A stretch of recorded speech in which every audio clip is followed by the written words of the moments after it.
এই যারা রোজা ভেঙে ফেলে তাদেরকে আপনারা এই হাদিসটা নিজেরা আজকে মুখস্থ করবেন, আর যারা ওই যে লাল কাপড় টাপড় লাগায় খায় এদেরকে এই হাদিসটা শোনায় দিবেন। পারবেন না ইনশাল্লাহ? বাংলাটা মুখস্থ রাখতে পারবেন তো? বাস শেষের অংশটা মুখস্থ রাখলে চলবে, শুধু শেষের জায়গাটা মুখস্থ রাখলে চলবে। আমি বলছি মন দিয়ে শুনুন। রাসূলুল্লাহ সাল্লাল্লাহু আলাইহি সাল্লাম বলেন, আমি ঘুমিয়েছিলাম, স্বপ্নে দুই ব্যক্তি আমার কাছে এসেছে, আমার দুই বাহু ধরে আমাকে টেনে নিয়ে গেছে, দুর্গম একটা পাহাড়ের কাছে আনছে।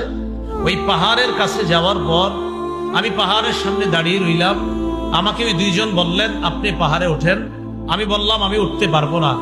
তারা দুইজন আমাকে বললেন, আমরা এই পাহাড়ে যেন আপনি উঠতে পারেন, এই ওঠাটা আমরা আপনার জন্য সহজ করে দিব, আমরা সাপোর্ট দিব, আপনি ওঠেন। রাসূলুল্লাহ সাল্লাল্লাহু আলাইহি সাল্লাম বলেন, ফাসাইদতু, আমি পাহাড়ে উঠলাম।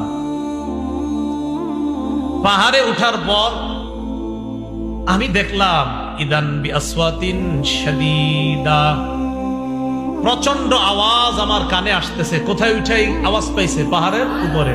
রাসূলুল্লাহ সাল্লাল্লাহু আলাইহি সাল্লাম বলেন, হাত্তা ইদা কুনতু ফি সাওয়াইল জাবাল, যখন পাহাড়ের মাঝামাঝি জায়গায়, সমতল জায়গায় গেলাম, সেখানে গিয়ে ইদান বিআসওয়াতিন শাদীদা, প্রচুর আওয়াজ শুনলাম, ভয়ঙ্কর আওয়াজ, চিৎকারের আওয়াজ আমার কানে আসছে।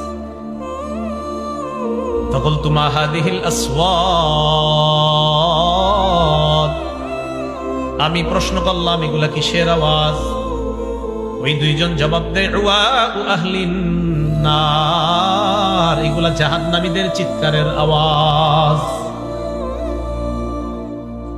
নবীজি বলেন, সুম্মান তালাকা বি, এরপর আমাকে সামনের দিকে নিয়ে যাইতে লাগলাম। যাইতে যাইতে ফাইদা আনা বিকাউমিন মুআল্লাকিনা বিআরাকিবিহিম মুশাক্কাকাতিন আশদাকুহুম, যাইতে যাইতে হঠাৎ আমি একদল মানুষের সামনে গেলাম। তাদের দিকে তাকায় দেখলাম পাগুলা উপরের দিকে বেঁধে রাখা, পাগুলা বেঁধে রাখা, মাথা নিচে। আর কি দেখেন?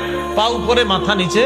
মুশাক্কাকাতিন আশদাকুহুম, এই দুই পাশের যে দুই গাল, এই দুই গাল করাত দ্বারা চিরতেছে। উপরে পাগুলা, নিচে ঝুলন্ত, তো এইভাবে আপনার গাল ছিঁড়তেছে। তাসিলু আশদাকুহুম দামা, এই পুরা গাল, এই চোয়াল সহ রক্ত পড়তেছে। এই কল্পনায় আনেন, দৃশ্যটা কল্পনায় আনেন, পা উপরে মাথা নিচে, দুই পাশের গাল থেকে রক্ত পড়তেছে। ব্যাপারটা কত ভয়ঙ্কর! রাসূল বলেন, আমি বললাম, এগুলা কারা? কার সামনে আমি আসলাম? মান হাউলা? ফেরেশতারা জবাব দিলেন, আল্লাযীনা ইফতিরুনা ক্বাবলা তাহিল্লাতি সাওমিহিম, হুজুর এরা তারা যারা ইফতারির সময় হওয়ার আগেই ইচ্ছাকৃতভাবে রোজা ভেঙে ফেলে, এরা তারা।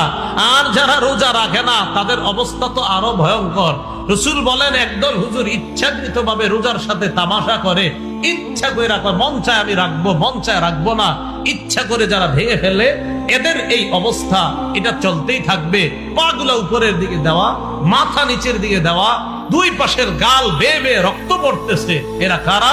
যারা ইচ্ছাকৃতভাবে রোজা ভেঙে ফেলে। তাহলে অবস্থাটা কত ভয়ঙ্কর! তো পর্দার আড়ালে যারা খায় এদেরকে একটু বলবেন, সে তোমার অবস্থা কি ভয়ঙ্কর হবে, একটু চিন্তা করো। আল্লাহ কথাগুলা বুঝার তৌফিক দান করো।